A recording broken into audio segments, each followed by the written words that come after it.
પેટ્રોલની અછતની અફવા વચ્ચે લોકોમાં અફરાતફરીનો માહોલ। દૂધની બરણીઓમાં પેટ્રોલ ભરાવતા વિડીયો સોશિયલ મીડિયામાં થયા વાયરલ।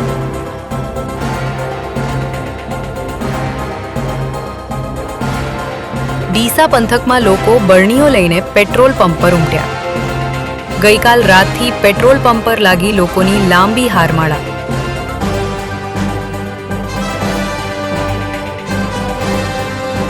વાવ થરાદના અને બનાસકાંઠાના સરહદી વિસ્તારોમાં પેટ્રોલ પુરાવવા માટે લાગી લાઈનો। અફવા વચ્ચે લોકોમાં પડાપડી, જરૂરી કરતાં વધુ પેટ્રોલ ભરાવવાની દોડધામ।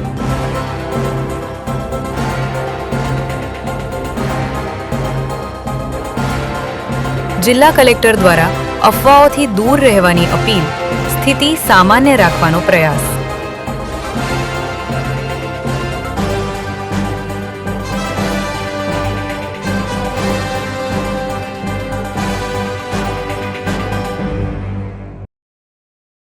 AB48 ન્યૂઝ ગુજરાત સાથે જીતુ સોલંકી, બનાસકાંઠા।